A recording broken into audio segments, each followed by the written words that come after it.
Salam sejahtera, terima kasih karena bersama dengan saya di Nazlin Unity Channel. Isu paling hangat pada malam ini berkait dengan ucapan Tun Mahathir Mohamad yang tular, mengatakan bahwa dia tidak mahu meraihkan hari kebangsaan, sehingga netizen menyerang beliau dengan kecaman dan mengatakan bahwa Tun Mahathir mudah lupa.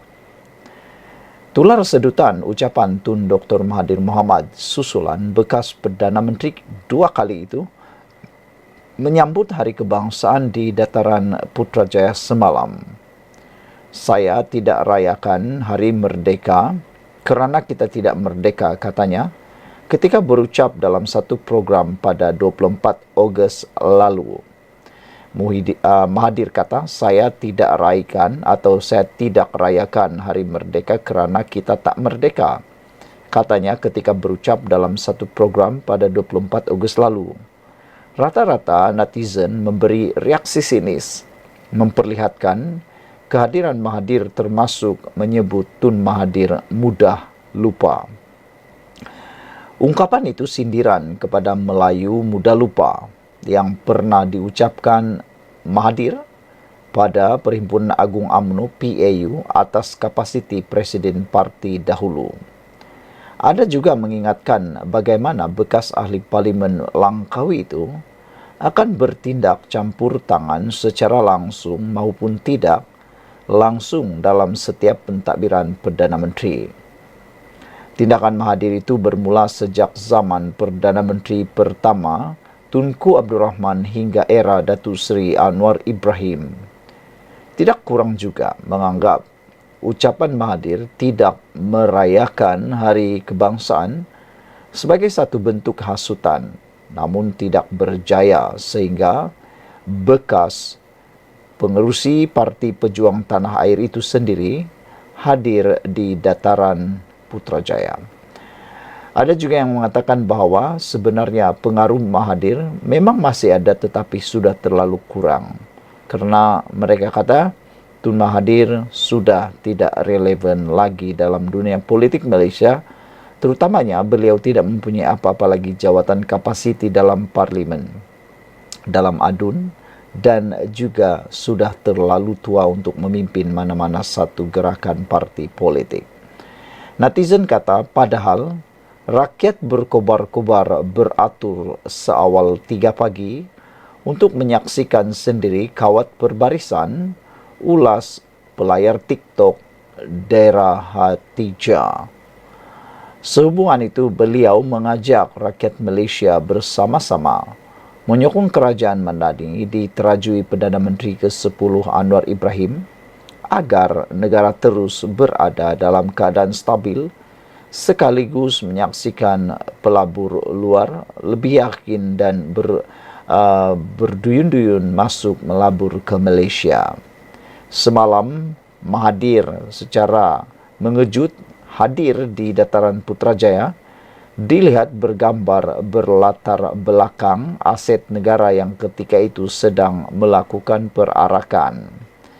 Bekas pengerusi Parti Pribumi Bersatu Malaysia Bersatu itu juga sempat berjumpa dan beramah mesra dengan orang ramai pada sekitar jam 9 pagi. Saudara-saudara sekalian, tindakan Tun Mahathir ini mendapat perhatian ramai apabila tular ucapan Tun Mahathir tidak mahu rayakan Hari Kebangsaan. Akhirnya netizen kata Tun Mahathir mudah lupa. Jumpa lagi, tinggalkan komen Anda. Salam sejahtera, terima kasih karena bersama dengan saya di Nazlin Unity Channel. Selepas beberapa jam, Hadi Awang kata PAS mesti menang di Sabah untuk memerdekakan negara. Ini pula yang terjadi. Lebih menyedihkan, rupa-rupanya semua orang sedang meneliti untuk tidak bekerja sama dengan Perikatan Nasional. Ada pemerhati politik kata, kalau PAS bekerja sama dengan mana-mana parti politik yang ada di Sabah untuk bertanding pilihan raya negeri Sabah, kata mereka, siapa yang bekerja sama dengan PAS akan terima padah. Silap-silap hari bulan, parti yang bekerja sama dengan PAS dalam PRN Sabah akan lingkup dan kalah teruk, kata mereka. Tapi kali ini pula, bukan bekerja sama dengan PAS semata-mata, tetapi bekerja sama dalam Perikatan Nasional. SAPP mahu tanding PRN Sabah di bawah GRS dan bukan Perikatan Nasional. Ini satu kejutan besar. Presidennya Yong Tek Lee mengakui hasrat itu mengundang kemarahan pengurusi Perikatan Nasional PN Sabah, Ronald Kiandi, walaupun tegas masih komponen gabungan tersebut. Saudara-saudara sekalian, dengan adanya keputusan daripada Presiden Yong Tek Lee ini, daripada SAPP, pastinya ini memberikan tamparan paling besar untuk Perikatan Nasional Sabah. Adakah Perikatan Nasional Sabah masih relevan lagi sekarang? Parti Maju Sabah SAPP berkeras tidak mahu Perikatan Nasional PN bertanding pada PRN Sabah, walaupun parti itu menjadi komponen gabungan tersebut. Presidennya Yong Tek Lee berkata, atas pendirian itu, ia mengundang kemarahan pengurusi Perikatan Nasional PN Sabah, Ronald Kiandi, selepas menyatakan hasrat SAPP mahu bertanding atas tiket Gabungan Rakyat Sabah GRS.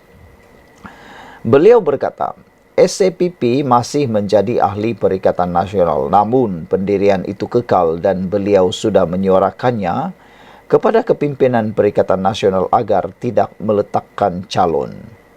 Kita masih member ahli Perikatan Nasional dan saya sudah cakap supaya Perikatan Nasional PN tidak bertanding di Sabah pada PRN. Mereka memang marah. Ronald Kiandi, pengurusi PN Sabah dan lain-lain. Tapi itulah pendirian SAPP, kata Yong Tek Lee. Sejak PRU 2022, kita sudah umum bahwa SAPP akan bertanding guna lambang GRS, bukan Perikatan Nasional PN.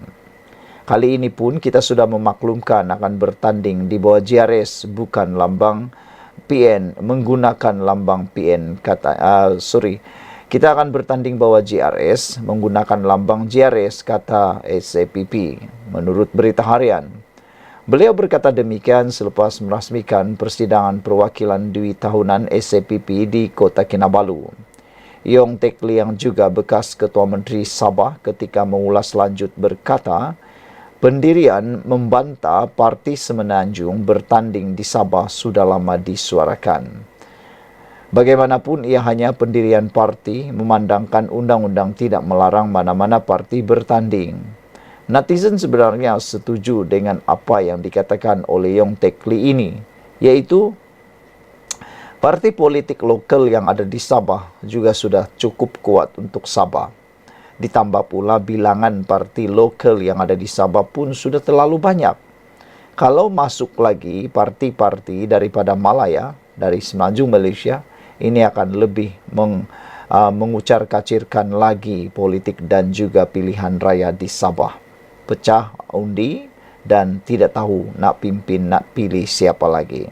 Itu sebabnya Yong Tek Lee kata, pendirian membantah Parti Semenanjung bertanding di Sabah sebenarnya sudah lama disuarakan, bukan sekadar parti politik tetapi oleh para pejuang politik di Sabah. Jadi, kata Yong Tek Lee, rakyat yang akan putuskan siapa mereka pilih.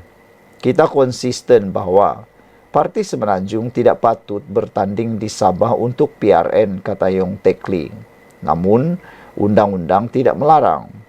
Jadi tidak perlu marah-marah kerana itu hanya pendirian kita, katanya. Selain SAPP, Perikatan Nasional turut dianggotai PAS, Bersatu Gerakan dan Terbaru, Parti Rakyat India Malaysia MIPP. Sebelum kita berpisah, tinggalkan komen Anda, tekan butang subscribe. Salam sejahtera, terima kasih kerana bersama dengan saya di Nazlin Unity Channel. Baru-baru ini, Pemuda Bersatu membuat laporan polis mengatakan bahawa Zahid Hamidi menipu Agong. Ini pula jawapan Zahid selepas dilapor polis itu. Kata Zahid, sila siasat tuduhan saya Perdaya Agung ke-16, kata beliau. Zahid tidak gentar. Bahkan Zahid kata, sila siasat saya dan mohon supaya siasatan itu dibuat dengan telus. Saudara-saudara, ada penganalisis politik bebas dan pemerhati politik bebas mengatakan tindakan parti bersatu melalui pemuda bersatu membuat laporan polis kononnya menuduh Zahid Hamidi menipu Agung yang ke-16 atau Perdaya Agung yang ke-16. Sebenarnya kata mereka pemerhati politik bebas ini telah pun memerangkap diri mereka sendiri. Kerana dengan adanya laporan polis itu, segala-galanya akan terbongkar. Bukan sekadar Zahid Hamidi yang akan disiasat dalam kes ini, tetapi pastilah Muhyiddin juga silap-silap hari bulan akan dipanggil sekali lagi memberikan keterangan.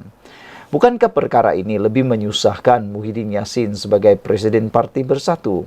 Silap-silap hari bulan lebih banyak perkara yang kita tak pernah tahu akan kita tahu selepas ini.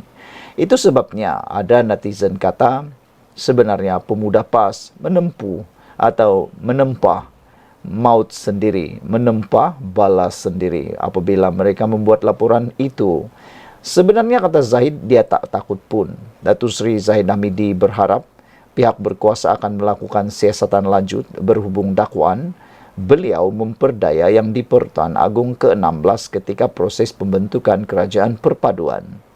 Timbalan Perdana Menteri itu berkata, Polis Diraja Malaysia PDRM, Jabatan Pendaftaran Pertubuhan ROS dan Jabatan Peguam Negara wajar menyiasat tuduhan ke atas dirinya yang juga pengerusi Barisan Nasional BN.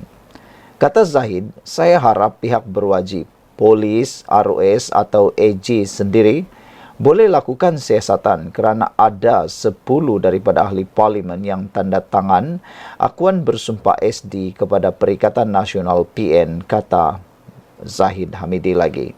Di sinilah pemerhati politik bebas mengatakan bahawa mereka lakukan kesilapan. Pemuda Bersatu lakukan kesilapan apabila mereka membuat laporan polis itu. Ini kerana secara tidak langsungnya 10 orang ahli parlimen yang berpaling tada, yang dibeli atau dirompak oleh Perikatan Nasional sewaktu peralihan kuasa atau selaku pembentukan kerajaan akan terdedah dengan sendirinya. Hal ini kerana Akta Anti Lompat Parti telah pun memperkuat kuasakan tidak akan memakai lagi SD. Jadi mungkin itu mereka lupa. Namun kata Zahid, mereka turut menandatangani dokumen kuasa untuk membentuk kerajaan diberikan kepada pengerusi BN selain kerusi dimenangi bukan hak peribadi. Di sinilah penentuannya. 10 orang itu akan tampil nanti dan pasti akan memberikan jawapan, kita tunggu-tunggu. Sebaliknya, ia hak BN menerusi 3 perkara utama ditandatangani. Setiap calon mewakili gabungan berkenan pada pilihan raya umum ke-15 dan mereka tidak berada dalam sebarang tekanan ketika itu, kata Zahid Hamidi. Malah kita ada rakaman video ketika semua dokumen berkenan ditandatangani. Justru, saya terbuka untuk siasatan lanjut dilakukan pihak berwajib, kata Zahid Hamidi. Turut hadir Setiausaha Agung BN Datuk Seri Dr. Zamri Abdul Kadir dan pemangku Presiden PPPP Datuk Dr. Loga Bala Mohan. Zahid Hamidi mengulas laporan polis dikemukakan Perikatan Nasional mendakwa tindakan Ahmad Zahid Hamidi berunsur tipu hela atau memperdaya yang di-Pertuan Agong ke-16 ketika mengemukakan SD bagi membentuk Kerajaan Persekutuan pada November 2022. Jumaat lalu, Pengarah Pilihan Raya Pemuda PN Akmal Zainal Zahir dilapor berkata, Ahmad Zahid Hamidi mengutus surat kepada yang di-Pertuan Agong ke-16 mengenai SD 30 ahli parlimen BN menyokong Datuk Seri Anwar Ibrahim sebagai Perdana Menteri yang ke-10. Akmal Zahin juga mendakwa tindakan itu dibuat biarpun Dewan Tertinggi BN ketika itu kekal dengan pendirian berkecuali dan tidak menyokong mana-mana gabungan untuk membentuk kerajaan. Sementara itu, Ahmad Zahid juga yang merupakan Presiden UMNO berkata, Permohonan MyPPP untuk kembali menjadi parti komponen BN akan dibawa ke mesyuarat Dewan Tertinggi BN akan datang. Katanya permohonan itu akan dipertimbang dengan mengambil kira rayuan dibuat MyPPP selepas ROS mengiktiraf keabsahan Majlis Tertinggi parti itu pada 11 April 2023 selepas pergolakan kepimpinan utamanya. Sekian untuk kali ini. Jangan lupa tinggalkan komen anda. Sila tekan butang subscribe. Bye-bye. Salam sejahtera. Terima kasih kerana bersama dengan saya di Nazilin Unity Channel. Persoalan besar hari ini ialah relevan kapas di Sabah. Ini apabila Hadi Awang berimpian besar, bahkan bercita-cita besar mahu PAS menang di Sabah. Kata Hadi Awang, PAS mesti menang di Sabah demi merdekakan negara. Sebelum saya bacakan apa isi kepada isu kali ini, ada 13 komen daripada netizen berkait isu ini. Apa pula komen anda tentang isu kali ini apabila Hadi kata PAS mesti menang di Sabah demi merdekakan negara?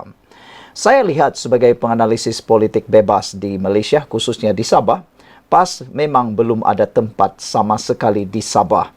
Dengan keadaan ekstrimnya, sangat sukar untuk memasuki tembus di Sabah.